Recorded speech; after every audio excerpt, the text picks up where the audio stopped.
Rentetan kasus keracunan MBG ditanggapi Presiden Prabowo. Presiden bilang program unggulan yang menjangkau hampir 30 juta penerima manfaat ini memang ada kekurangan termasuk keracunan. Tapi kesalahan hanya 0,0017%. Karena itu Presiden meminta permasalahan MBG tidak dipolitisasi. Lalu benarkah ada politisasi dalam program MBG? Lalu seberapa besar pengaruhnya dalam keberlanjutan program unggulan pemerintahan Prabowo Gibran? Kita bahas soal ini bersama sejumlah narasumber. Ada anggota Komisi 9 DPR RI dari fraksi PDIP, Edi Wuryanto. Pak Edi, selamat pagi. Selamat pagi, Mas Mario. Terima kasih Pak Edi, berjumpa lagi di Sapa Indonesia Pagi. Dan juga anggota Komisi 9 DPR RI fraksi PKB, Neng EM Marhama Zulfa. Bu Neng, selamat pagi. Pagi, Assalamualaikum. Waalaikumsalam. Terima kasih Bu Neng sudah bergabung di Dialog Sapa Indonesia Pagi, dan juga pengamat komunikasi politik Universitas Padjadjaran Kunto Adi Wibowo. Mas Kunto, selamat pagi. Selamat pagi Mas Mario. Terima kasih Mas Kunto. Bapak Ibu, terima kasih sudah bergabung di Dialog Sapa Indonesia Pagi pada hari ini. Saya ke Pak Edi terlebih dahulu. Pak Edi, Presiden bilang jangan dipolitisasi MBG ini. Tanggapan Anda seperti apa? Ya, saya lebih melihat bahwa Presiden merespon persoalan keracunan ini dengan positif ya. Ini masalah besar dan memiliki keyakinan akan segera diatasi. Tetapi bahwa keracunan itu tidak bisa dibandingkan. Keracunan ini adalah keselamatan rakyat yang itu tidak bisa ditawar. Sama kan dengan SOP penerbangan kan banyak penerbangan yang baik. Tapi begitu ada satu pesawat yang kecelakaan pasti akan menjadi sorotan publik yang luar biasa. Sama dengan keracunan. Ini soal keracunan rakyat, soal keselamatan rakyat. Jadi menurut saya niat baik memberi makanan bergizi gratis ketika makanan yang disajikan itu mengandung racun yang menyebabkan keracunan, tentu publik sendiri yang akan menilai itu. Karena itu saya sangat sependapat bahwa Pak Presiden melihat ini masalah besar dan akan dievaluasi. Semua kementerian lembaga dikumpulkan, dan tentu Komisi 9 juga Rabu besok mengundang seluruh mitra, Kemenkes, BPOM, lalu juga BKKBN, lalu BGN sendiri sebagai leading sektor. Kita akan evaluasi terus sesuai dengan instruksi Ketua DPR RI. Tapi kalau soal politisasinya Pak Edi, apakah betul Anda melihat seperti itu? Saya kok melihat tidak ya, karena Komisi 9 semua fraksi termasuk PDI Perjuangan melihat program MBG ini program kerakyatan. Kita paham betul bahwa persoalan bangsa ini kan malnutrisi stunting, yang itu mengakibatkan quality SDM kita daya saingnya rendah. Dan berbagai hal pernah kita lakukan, mulai pemberian makanan tambahan, mulai memberikan uang kepada seluruh rakyat, semua sudah pernah kita lakukan.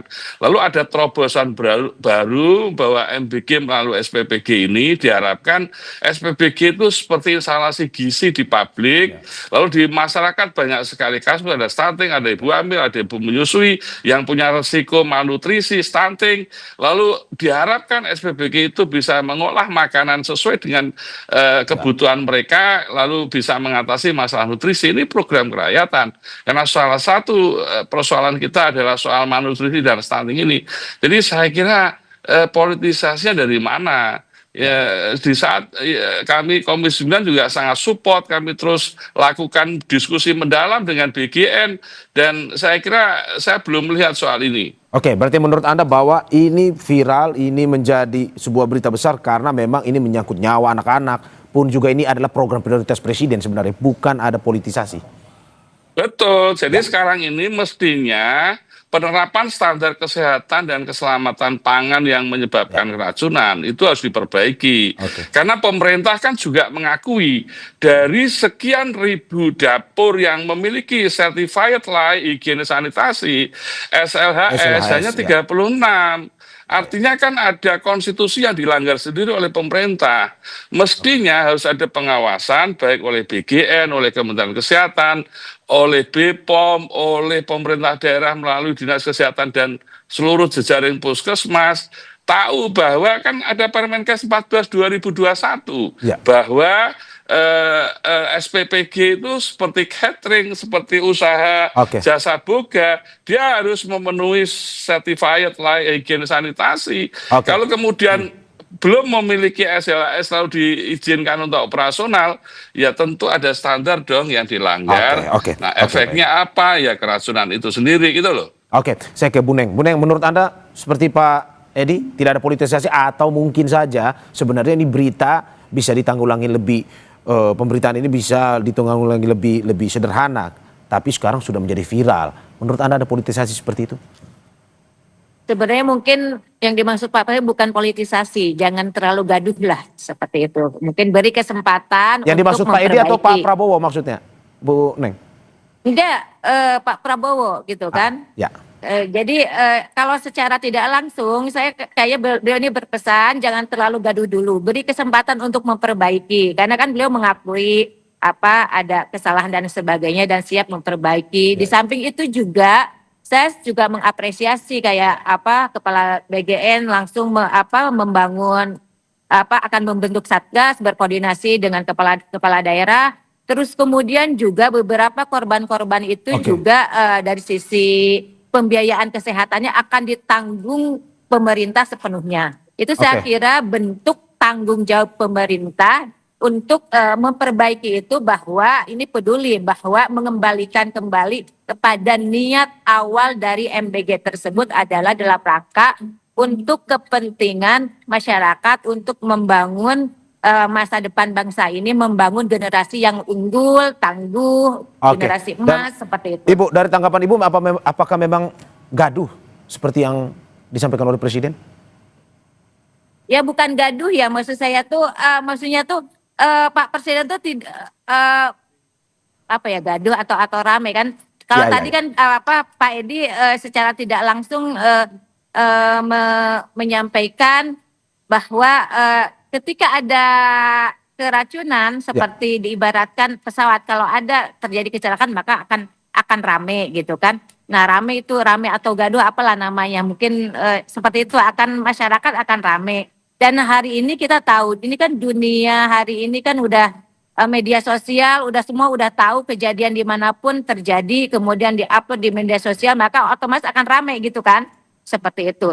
Nah artinya menurut saya beliau ini bahwa minta kesempatan untuk memperbaiki untuk mengembalikan kepada maksud niat awal dari program MBG ini itu ada Ya. dalam rangka untuk menangani stunting, untuk memperbaiki generasi masa yang akan datang. Di samping itu kan sebenarnya memang program MBG ini sangat bagus ya, tidak Ya. hanya sekedar menangani stunting dan lain sebagainya, tetapi juga ada pertumbuhan ekonomi Ya. di lokal-lokal titik-titik lokal di mana SPPG dibangun. Karena ketika APBN disebar gitu kan, dan ini sebarnya di seluruh negeri gitu kan di Ya, ya. Indonesia gitu kan, dan yang mendapatkan manfaat dan pelaku sosiopreneur bisnis itu akan membangun juga di situ ekosistem ekonomi. Ada transaksi, Ya, kemudian oke. otomatis ada pertumbuhan ekonomi juga dan Oke. itu bagus gitu loh dari sisi itu. Oke, tapi Bu Neng, ini kan permasalahan nyawa sebenarnya, sehingga mungkin saja pemberitaan ataupun terkait dengan kejadian ini ya lumayan lebih viral ataupun lebih besar terkait dengan pemberitaan soal anak-anak yang keracunan ini kan, Bu? Ya kalau soal nyawa itu memang nggak bisa ditolerir Pak ya. Ya, ya. Kita pasti saya yang DPR, Pak Edi semuanya ya. Baik juga apalagi pemerintah yang meluncurkan program ini termasuk apalagi orang tua, Oke. siswa, guru semua tidak Oke, ingin oke. ada nyawa yang melayang. Makanya ketika ada kejadian keracunan itu juga sebenarnya Oke. pasti tidak diinginkan oleh semua pihak. oke. Maka kemudian langsung memperbaiki dengan berbagai instrumen-instrumen yang Instrumen tadi yang ada ya. dikatakan. Oke, saya ke Pak Edi kembali, Pak Edi, bahwa ya jangan gaduh dulu sebentar, tunggu dulu biar pemerintah menyelesaikannya. Menurut Anda seperti itu? Ya, saya kira ini pemerintah harus kerja keras ya, karena 82 juta penerima manfaat MBG dalam waktu 1 tahun yang melibatkan 30.000 SPPG, ini bukan persoalan mudah. Di negara lain saja butuh waktu puluhan tahun itu. Maka 1 tahun ini menjadi target yang menurut saya besar dan Oke. kalau targetnya besar, effortnya harus besar. Maka kalau ingin mencegah keracunan, maka penerapan standar kesehatan dan keselamatan pangan itu sesuatu yang mutlak, tidak bisa ditawar. Oke. Dan konstitusi kita sudah mengatur itu bahwa setiap SPPG harus memenuhi dulu SLHS, sertifikat layak higienis sanitasi, lalu ada sertifikat penjamah makanan bagi seluruh pekerja yang ada di dapur, dan itu sudah diatur yang mengandung tanggung jawab publik dan tanggung jawab etik. Jadi menurut saya ini yang harus dilakukan. Kan Presiden sudah perintahkan 1 bulan harus selesai, tapi juga harus hati-hati, jangan sampai SLAS itu hanya sertifikat, kan ada pengecekan soal kebersihan, tata letak, pengolahan bahan makanan, sanitasi lingkungan, pengendalian potensi kontaminasi, ini harus dilakukan. Nah, siapa yang melakukan itu? Nggak mungkin BGN. Maka betul tadi pemerintah daerah melalui satgasnya, dia menggerakkan dinas kesehatannya, puskesmasnya, SDM untuk turun ke dapur, ngecek semua kesiapan dapur, sehingga semua proses makanan itu berjalan dengan baik. Saya meyakini itu bisa sehat itu makanannya. Kan sekarang yang membangun yayasan dengan kemampuan yang ada yang kemampuan baik, ada yang kemampuan seadanya, ada yang dapur dibangun dengan baik, ada yang dapur dengan seadanya lalu diberikan izin operasional. Kalau ini kita biarkan, keracunan akan semakin banyak. Nanti kalau sudah ada korban nyawa, baru tambah gaduh lagi, dan itu mengancam policy Presiden. Kita semua sayang dengan program ini, tapi menurut saya pemerintah harus serius juga di dalam mengelola policy ini. Saya ke Mas Gunto. Mas Gunto, menarik bahwa apa yang dikatakan oleh Presiden ketika pulang di Halim, jangan dipolitisasi. Menurut Anda apakah ini ada hubungannya dengan program prioritas Presiden sebenarnya? Kalau ini mengganggu program prioritas Presiden, ini pun mengganggu juga elektabilitasnya dalam hubungan politis ataupun kondisi politisnya.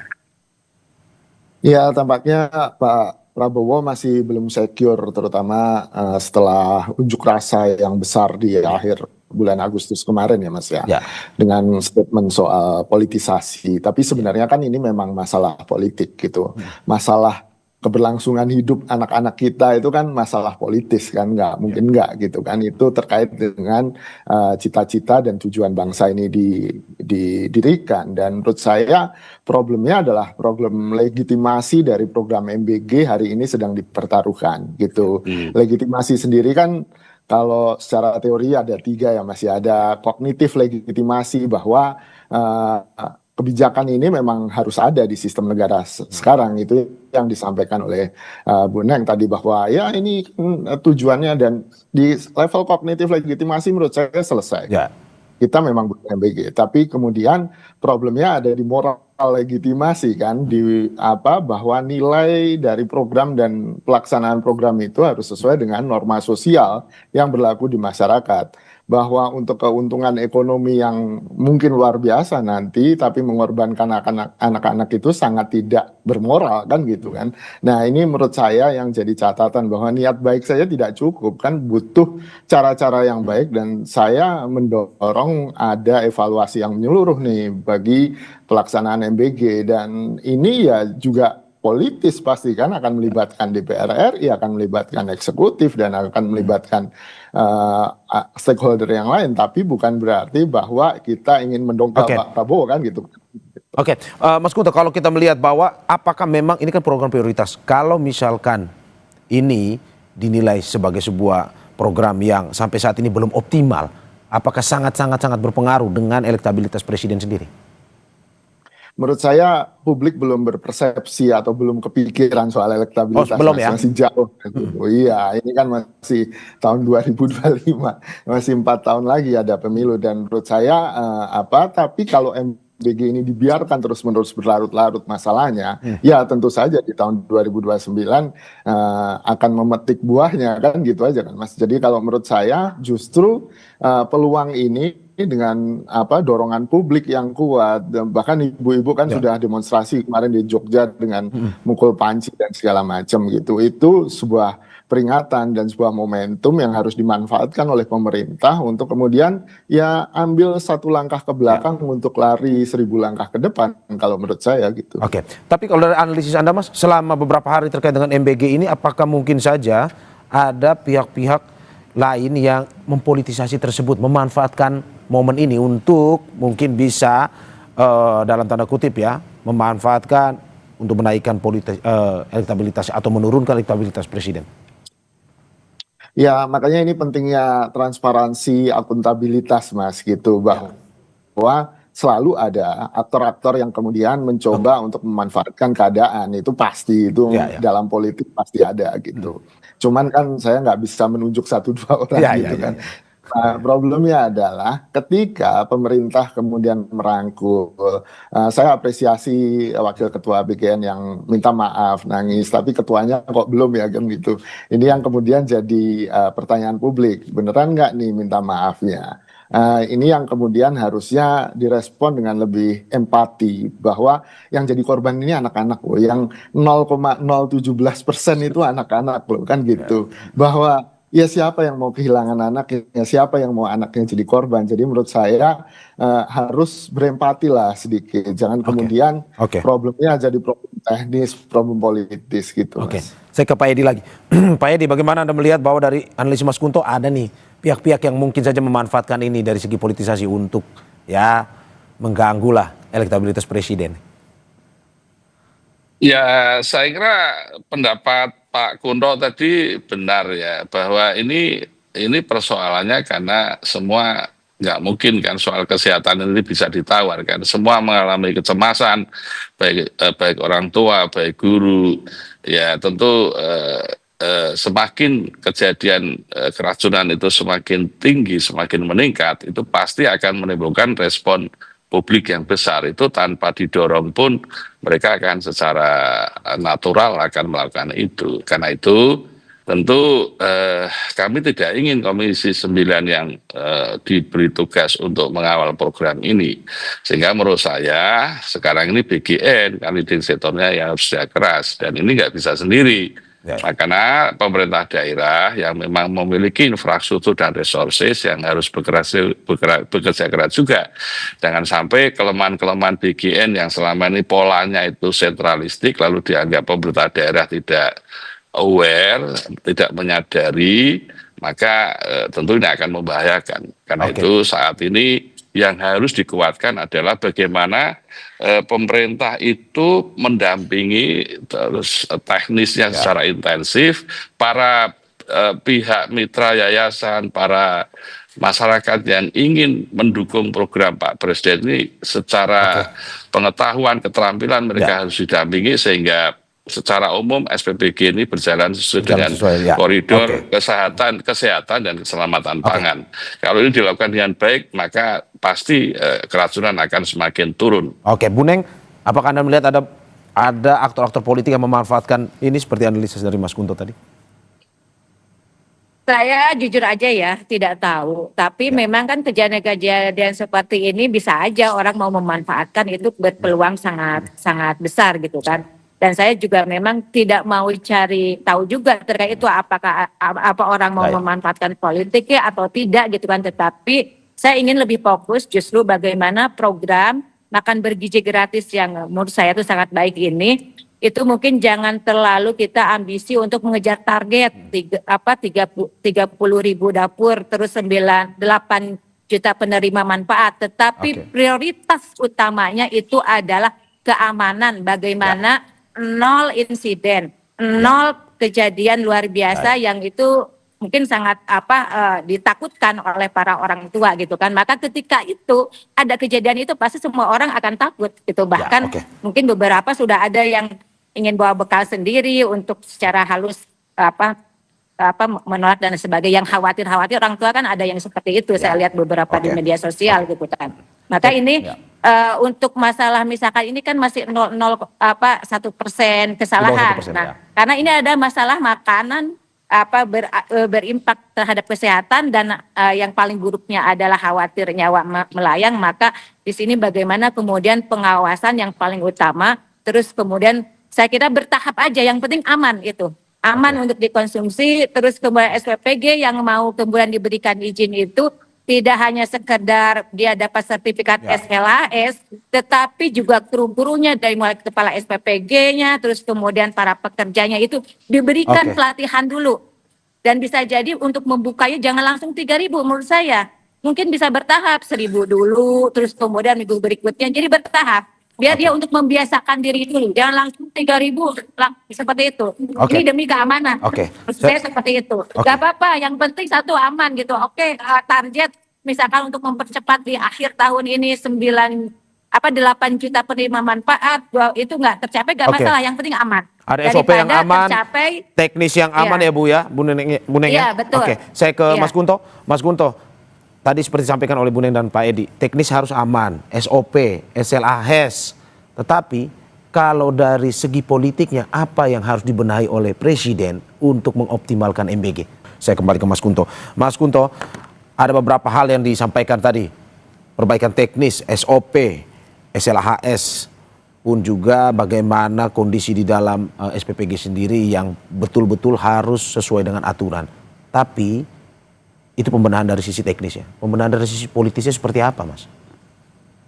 Ya, kalau menurut saya yang teknis nggak bisa dilepaskan dari yang politis, Mas. Ya. Bahwa butuh kajian dan keahlian teknokratik ini untuk mengawal dan selalu memperbaiki program raksasa seperti MBG ini gitu Ya. kan. Ini kan skupnya luar biasa. Jadi memang butuh keahlian teknokratis yang selama ini kita nggak melihatnya di MBG sayangnya gitu. Dan ini perlu dijamin oleh secara politis kan, bahwa mungkin orang-orang atau ya kajian-kajian yang memang penting buat keberlangsungan MBG. Terus nomor 2 mungkin ya mendorong partisipasi masyarakat. Ya. Ini untuk mengawal, mengontrol, bahkan ikut serta dalam teknis distribusi Ya. MBG yang memang sangat menantang kan secara logistik gitu kan. Ya. Bisa dibentuk kerelawanan, ibu-ibu yang memang concern dengan keselamatan anaknya bisa dirangkul, bisa diajak partisipasi, jadi relawan.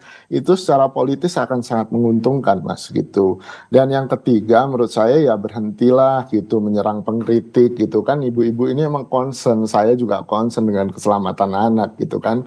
Jangan bilang kemudian ada sabotase lah di MBG atau ada politisasi yang menurut saya ini akan justru berbalik gitu. Justru menolak partisipasi warga, menolak concern warga, dan akhirnya warga cuma bisa marah-marah dong, Mas, gitu. Itu intel negara itu banyak, Mas. Jadi kalau untuk nyari identifikasi siapa yang sabotase harusnya lebih gampang kan gitu.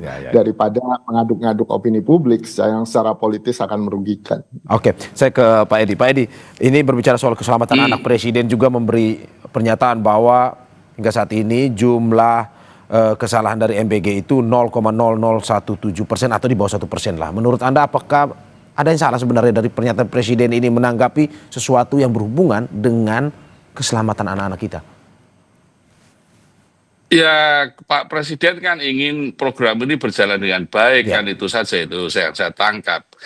Maka saya sependapat dengan Mas Kunto tadi, mekanisme kontrol silang pelaksanaan MBG ini harus dilakukan dengan baik. Karena paling banyak perannya dalam kontrol silang itu adalah 1 Menteri Kesehatan, 2 BPOM, 3 pemerintah daerah dengan dinas kesehatan. Maka izinkan pemerintah daerah dengan dinas kesehatan, puskesmas itu melakukan audit secara berkala terhadap SPPG. Yang kedua, inspeksi mendadak harus dilakukan. Lalu pengujian sampel makanan. Nah, ini penting lah, partisipasi publik harus dong, karena ini menyangkut keselamatan orang banyak. Bisa sekolah diajak, bisa komite sekolah, bisa kader-kader kesehatan, bisa ibu-ibu yang memang concern terhadap hal ini. Jadi semakin banyak yang terlibat, itu gotong royongnya semakin kelihatan di dalam program MBG. Ini kan menyangkut 82 juta penerima manfaat. Yang berikutnya memang regulasi setingkat Perpres itu dibutuhkan dalam proyek MBG ini agar wewenang pemerintah daerah, wewenang Kementerian Kesehatan, BPOM, bahkan keterlibatan publik itu semuanya diatur di dalam regulasi. Kan selama ini kritiknya kan pemerintah daerah kan mengalami kesulitan. Dia misalnya minimnya kontribusi ya, Pak? Iya, dia misalnya mau menerjunkan dinas kesehatan ke dapur. Lalu dari mana anggaran saya? Lalu ketika dia mau memasukkan di dalam APBD, cantolan perpresnya mana, regulasinya mana? Kan itu semua harus transparan kan, dan accountability kan. Sehingga menurut saya perpres itu dibutuhkan, semakin banyak regulasi, semakin bagus. Kan Presiden juga harus disiplin Disiplin apa kalau tidak ada konstitusi yang mengatur secara tata kelola dan teknis program MBG ini? Sebelum nanti kalau misalnya semuanya baik, baru berpikir regulasi setingkat undang-undang. Anggaran yang besar kalau tidak dipayungi dengan regulasi, pasti nanti resiko masalahnya akan semakin banyak. Saya kira itu. Saya ke Bu Neng. Bu Neng, bagaimana Anda menanggapi terkait dengan pernyataan Presiden 0,0017% atau di bawah 1% ini? Di saat ini kita berbicara terkait dengan keselamatan anak. Ada yang salah atau menurut Anda ini sesuatu yang memang sebenarnya masih lumrah pernyataan Presiden ini? Jadi kalau beliau itu kan hanya menyampaikan fakta statistik aja, gitu kan. Tetapi dalam hal kejadian ini, tapi kan ketika orang misalkan hari ini secara psikologis, terutama orang tua ketika ada anaknya keracunan, berarti kan hal-hal yang kayak gitu tuh kadang ya nggak bisa kemudian diterima. Maka pendekatannya tentu harus secara emosional gitu kan, seperti itu.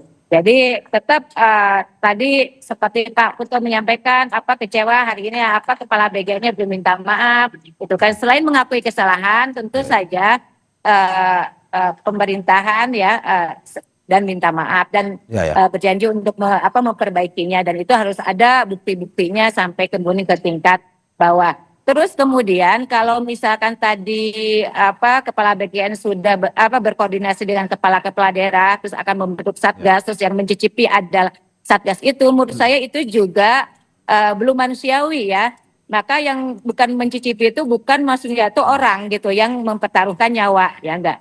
Tetapi itu harus misalkan di BP POM itu kan ada alat untuk melihat bahwa ini ada kandungan apa dan lain sebagainya. Ketika aman maka boleh. Jadi alat-alat seperti itulah yang menurut saya tuh alat medis, alat untuk bagaimana bahwa makanan ini aman untuk diedarkan. Jadi itu menurut saya itu kenapa tidak perlu manual dengan orang mencicipi, menurut saya seperti itu. Oke. Saya ke Mas Kunto. Mas Kunto, kita melihat bahwa apa yang terjadi selama ini pemerintah terus melakukan evaluasi dan ingin melakukan solusi lebih cepat lagi. Tapi tidak lama setelah itu, kemarin minta maaf, hari ini ada dugaan di Cimahi, keracunan MBG. Menurut Anda, ini singkat saja, apa yang perlu dilakukan ke depan? Apakah perlu, kalau kata Gubernur Jawa Barat, tutup total semuanya dulu? Tapi menurut Anda perlu nggak? Atau tutup sementara yang bermasalah, atau seluruh Indonesia tutup total sambil evaluasi? Mas Kunto. Ya Mas, kalau menurut saya begini, ini kan jumlahnya sudah semakin banyak. Itu saya juga mau jawab pertanyaan Mas Mario yang tadi saya nggak ditanya kan soal 0,001 ya. Itu begitu saya dengar itu di kepala saya langsung emang butuh berapa korban lagi untuk bisa jadi serius ya kan gitu. Itu yang pertanyaan saya, dan jujur apakah perlu ada korban jiwa, dan kita kan nggak ingin kan ada itu gitu. Jadi menurut saya ya menjawab pertanyaan yang kedua, ini ya menurut saya harus dihentikan gitu. Dihentikan dulu lah, ya mundur satu langkah dalam taktik, dalam strategi kan ada yang namanya mundur satu langkah kemudian dievaluasi semua untuk menjamin keselamatan. Hentikan semua seluruh Indonesia maksudnya. Kalau saya sih berpikir begitu, tapi kalau misalnya ada jalan tengah diidentifikasi, nah ini tadi kan pentingnya pengawasan, kan kita jadi tahu dapur mana yang bermasalah kan gitu kan Mas. Ini kan kita gelap sama sekali, dapur mana yang bermasalah, itu pengelolanya siapa, yang punya EAS mana, nggak ada transparansi di publik, sehingga ya kita khawatir semua kan gitu. Ini yang membuat menurut saya transparansi, lalu kemudian ada langkah-langkah yang drastis dan evaluatif yang menyeluruh itu jadi penting hari ini. Terima kasih atas apa yang disampaikan Bapak Ibu. Semoga ini bisa menjadi evaluasi penting bagi pemerintah terkait dengan pelaksanaan MBG, terutama untuk keselamatan anak-anak kita, sehingga ya program yang baik ini bisa dirasakan lebih optimal oleh masyarakat kita. Terima kasih sekali lagi anggota Komisi 9 DPR RI dari fraksi PDIP Edi Wuryanto, ada Neneng Marjama Zulfa, anggota Komisi 9 DPR RI fraksi PKB, dan juga pengamat komunikasi politik Universitas Padjadjaran Kunto Adiwibowo. Bapak Ibu terima kasih, sehat-sehat selalu. Sehat Pak Mario. Sehat, selamat beraktivitas. Sehat-sehat Pak Edi.